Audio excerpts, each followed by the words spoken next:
investors. I am here with the Property Challenge podcast.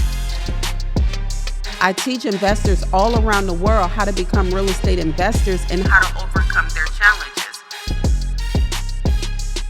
Join me here every single week. PCP, the Property Challenge podcast. when I started this podcast and when I said, what am I going to talk about? I said the best name is The Property Challenge. Hey investors, welcome to another episode of the Property Challenge podcast with your host, me, Sarah Smith. And I am so grateful that you guys take time out your week, every single week, to join me for a fresh episode of the Property Challenge podcast. If these episodes are challenging you, if these episodes are good for you, if you are learning, do me a favor, click the subscribe button and share this with 3 people that you believe it would change their lives. So today we're going to be talking about my good old friend, mobile homes. Yes, I want to be able to share with you guys, I want to show you how you can acquire a property, a mobile home, for less than $3,000 and literally place a tenant in it. If you are like, oh yeah, I want to learn more about that, put yes in the chat right now. The thing with mobile homes and what I love about them is that it's the easiest entry into being an investor. What do I mean? Most new investors think real estate requires a ton of money, right? But mobile homes, it breaks the rules. It makes no sense how easy it is to get started. You don't even need to own land, right? And so you often can purchase mobile homes from, I've bought one as cheap as $250, right? You can buy them for $1,000, $3,000, $5,000, $10,000. For me, I personally do not go over $10,000, right? And depending on the condition and the seller's motivation, they may say, you know what? I just want you to move the trailer off my lot. Now, a lot of the times you'll see on Facebook Marketplace, and you can go now, they'll give you the mobile home for free, but they want for you to move the mobile home. And that right there is where the cost can start racking up. And you're like, oh, well, I don't have that type of money to invest into a mobile home. But I can share with you guys, all you have to do is get the deal. Investors come when you have something. Investors are not going to come to you if you don't have nothing to bring to an investor. Do you think if you got a mobile home for free and it needs to be moved into a park and I have an extra $3,000 to $4,000 that you can use to set it up and fix it up, you think I wouldn't give you that? And we split the rent 50-50? Absolutely, right? So here's what makes mobile homes powerful, okay? Here's what makes mobile home powerful. The low acquisition cost, y'all. It's the fastest way for your ROI, the fastest way for your return on investment. It's simple renovations. You don't got to go overboard. You don't have to put in granite countertops and make this the Mac Daddy mobile home of the year. Literally, it's you going in, doing some cosmetic fixing. Sometimes you got to do the subflooring. Sometimes you may have some fixtures, some plumbing, electrical, and things like that you may need to get done. But y'all, it's literally picking it up. When I got my trailer for $250, I was like, shoot, yeah, I ain't passing that up. Heck yeah, And so, again, it's the fastest way to your ROI. The next thing I wrote down was that the high demand for affordable housing is increasing. People just can't afford to stay in apartments anymore. You may say, mobile homes not really popular in my part of town. But if you want to be an investor, why don't you get out your town? If you want to be an investor, why don't you go somewhere where you can actually invest into real estate, right?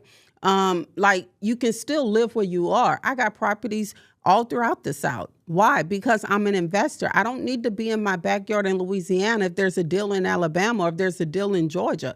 I'm going to do what I can to put that deal together, right?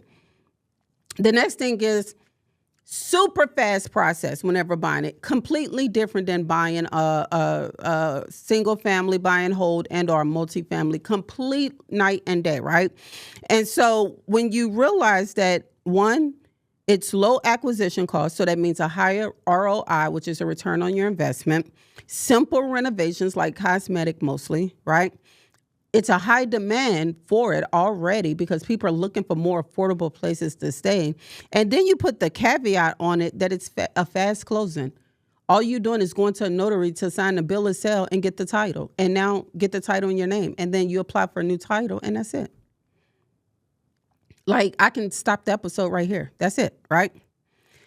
Why you should never overpay for a mobile home. Okay, this is where I want to kind of teach you guys, because a lot of people don't know this. Mobile homes are depreciating assets. So when you go out and spend $80,000 or $100,000 on a mobile home, it's like buying a car that's flipped upside down.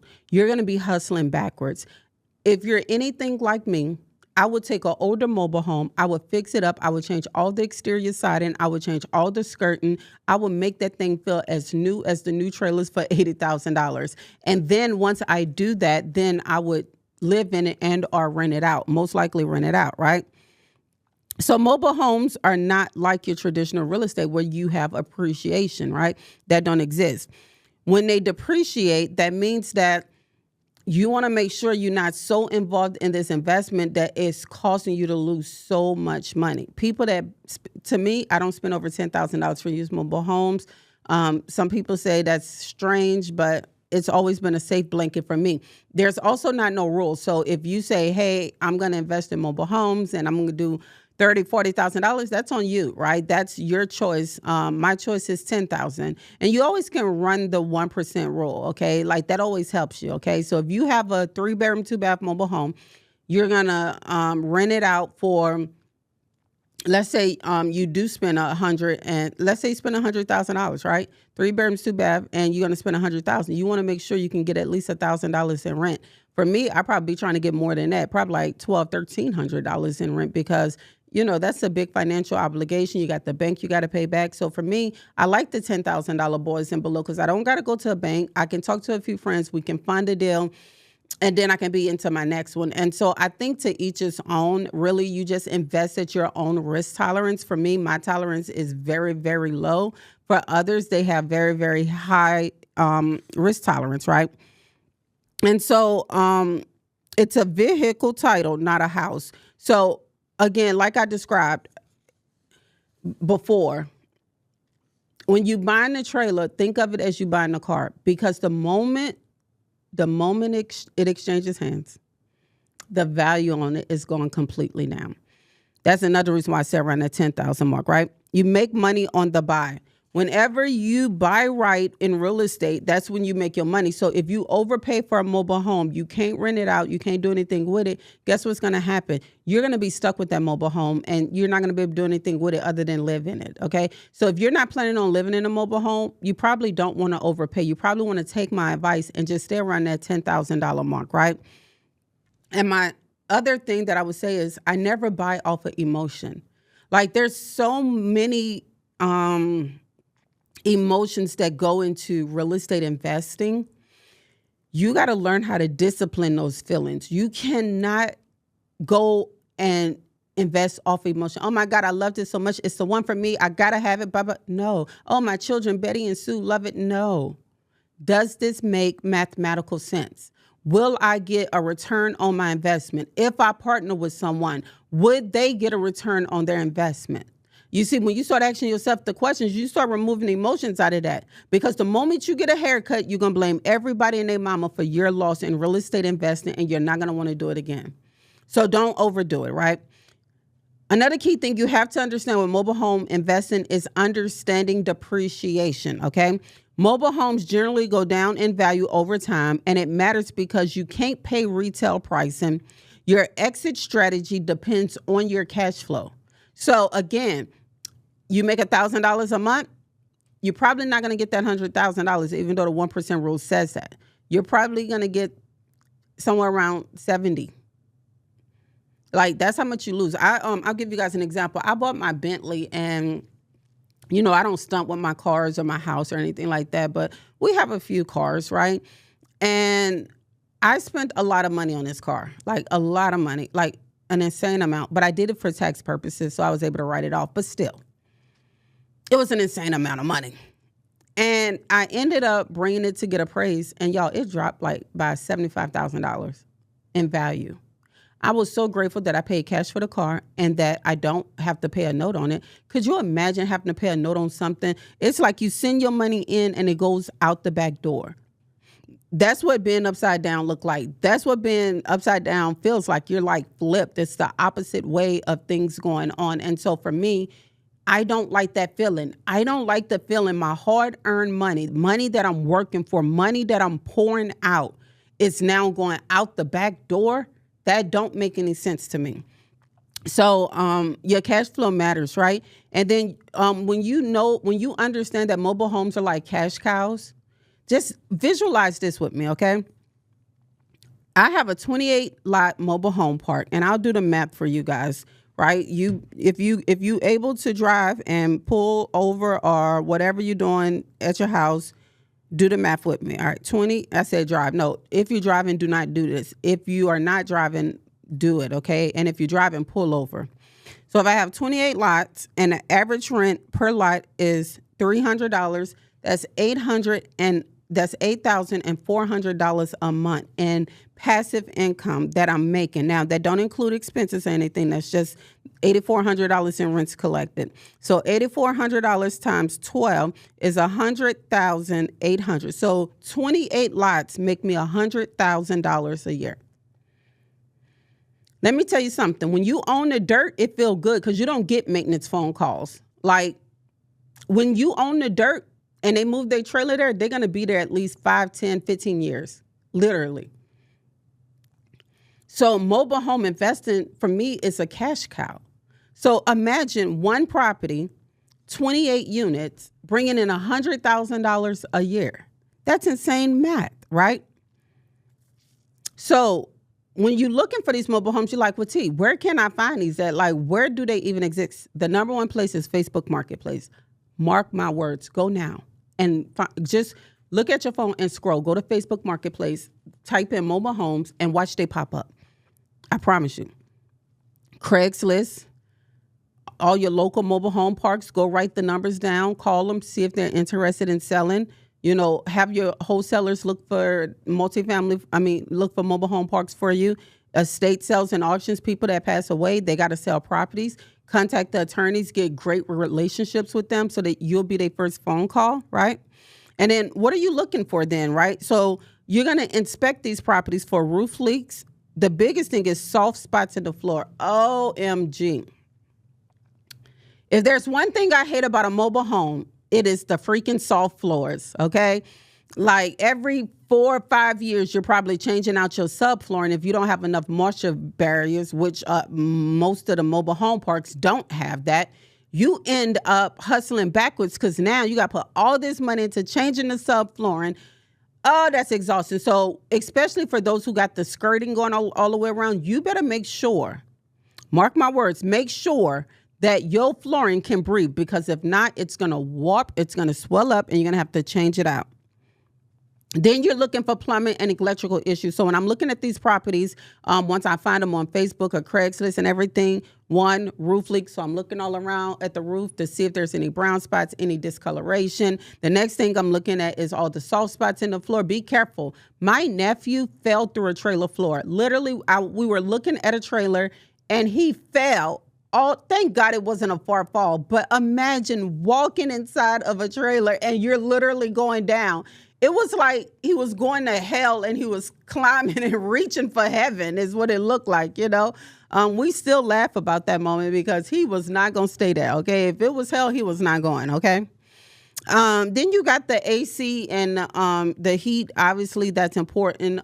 If you don't have central air and heat with your trailer, I would recommend doing window units, you know, or mini splits, something that, you know, don't cost as much as central air and heat, because that can be a very costly expense.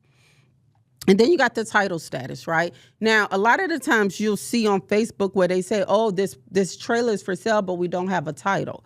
You can do what's called an abandoned title for the trailer. Now, it's a 30-day process, so if they're in a rush to move the trailer and they want you to move it, you got to be careful that you're not stealing somebody else's house. I've seen that happen before. We like literally getting this trailer is loaded. You know what I'm saying? It's about to get ready to go on the road, and homeboy like, yo, what are y'all doing with my property? And I'm like, I bought this. And like, no. That was a whole thing, okay? I got so many stories in real estate. It's wild. It's just wild, right? But make sure if they don't have the title, do your best to do a bill of sale. Do your best to do any type of research you can. Talk to the neighbors. Ask them, like, who owns this trailer? Like, just go and find ways to have conversations with people that knows more about that mobile home park than what you would naturally know, right? And so whenever you're negotiating for this, right, you find a mobile home, you get it, it's free and or under $3,000, right? My max is 10. And you looking for the repairs, you do everything, right? Then you'll say something like, mobile homes are a depreciating asset. I really can't pay more than, I can't really give you more than, $1,000 for this. Because it's a depreciating asset. You can understand I don't want to throw money out, right? And they'd be like, well, I'm maxing $5,000. Say, well, look, I can't do that, but I did make you an offer. If you want to make me an offer back, I'll be more than happy and willing to listen. Never bid against yourself. Never do that, because you never know what they're willing to accept. So start where you're comfortable. If $1,000 is where you're comfortable at, start with $1,000. If you're comfortable with $50, start $50, right? There's no rule that says you got to give a certain dollar amount because they're asking it, right? Another thing you can tell a seller whenever you're trying to get it under contract is, man, it needs repairs, so I'm gonna have to give you a cash offer. Yeah, cash offer. I'm thinking maybe $1,500. I mean, I have to give you a cash offer. The repairs are extensive. Like it has not had no work. Look at it. You see all the work that needs to be done. That's why you're selling it to me, right? Make humor out of it, okay? Another one is, if I have to move this trailer, it's going to cost me so much money. Well, they know that, right? So you're going to share with them those type of things to kind of be like, well, I want to invest and I want to be able to acquire your property and I want to be able to do this on a very high level, but I can't risk going in the red because you want to, this trailer company want to charge me $3,000-$4,000 to move it. That's more than a trailer, right? So being very conscious, paying attention, understanding that you make money in real estate at the buy. You don't make it at the sale, you make it at the buy. And so if you're like, hey, I'm buying real estate, I'm going to start with mobile home investing, then okay, cool.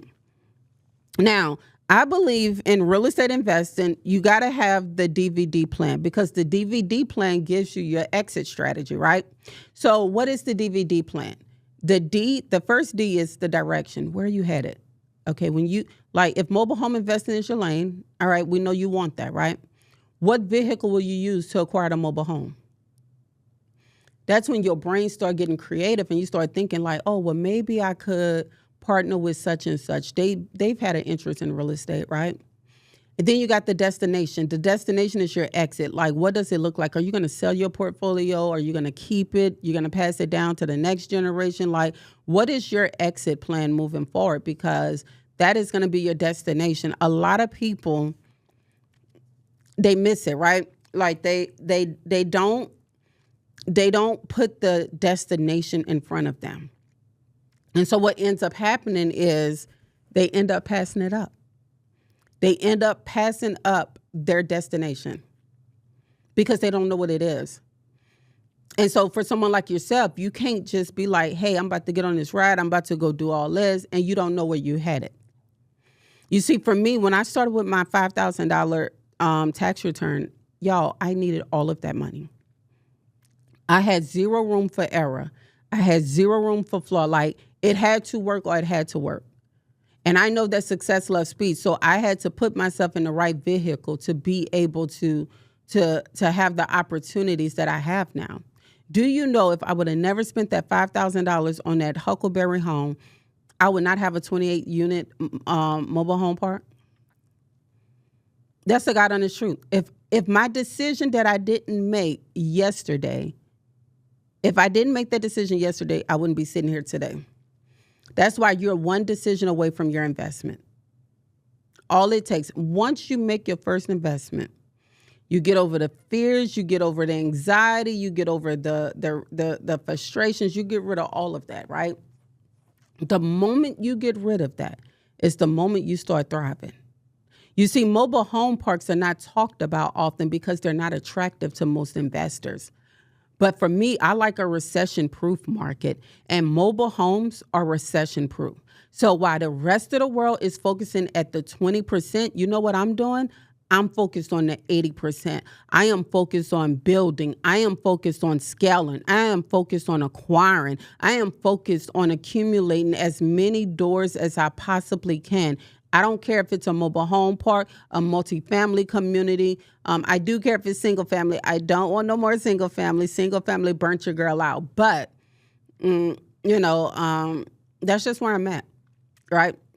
So let's talk about the exit strategy, right? So your cash flow and your rentals. Every bill you have, buy a trailer. Every bill you have, go buy a trailer. So that way it can replace your income. You shouldn't have to work your whole entire life off of earned income. You should want cash flow assets. You should want cash flow rentals. You should want cash flow opportunities. In order for you to stop living off your earn, you have to go buy. It's no way around it. In order for you to stop living on your earn, you have to go buy. So if you're not going to go buy, you're probably going to be earning until you die. I got this saying where I say, I invest so I can rest. What is yours? I invest so I can rest. I absolutely love real estate investing. It is a sport. It is a life changer. It's what took me from being homeless up under a bridge as a teenage mom to being a kingdom-made millionaire. I absolutely love real estate. And you know what else I do? I talk to as many people as I possibly can about real estate investing because they too can have their lives changed if they just believe. So for those of you who's waking up every single morning at the crack of dawn to be able to go to a job that is not fulfilling, to go to a job that somebody else dreamed, to go to a job that you're extremely frustrated with and that you absolutely hate. This is your season. This is your year to go and buy your income so you're not relying on some jerk to be able to give you a paycheck at the end of the day. Period. It's no fun having carrots dangle before your face, especially when you earn those carrots, right? The next thing I'll tell you is you can flip these trailers very easy. If you get it for free and you move it into a park that has lot rent and you got it for free, all you got to do is recover your expenses and add a little profit on top. So let's say you moved it and set it up and did everything for $4,000. Okay. Well, turn around and sell it for $8,000. You just made 100% return on your money. It is so easy to sell mobile homes because people can afford $8,000 and not have to pay a mortgage. Think about that, right? I do what's called owner financing. And whenever I have a deal, I try to owner finance with the buyers for mobile homes.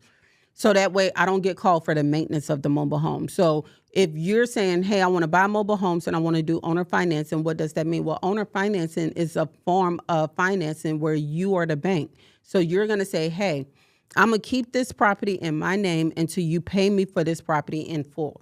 When you pay me for this property in full, I'll sign over the paperwork to transfer this to you. Now, before you start paying them money, you've still got to get legal paperwork signed by your attorneys just to say that you're going to be making this payment. Let's just say 24 months.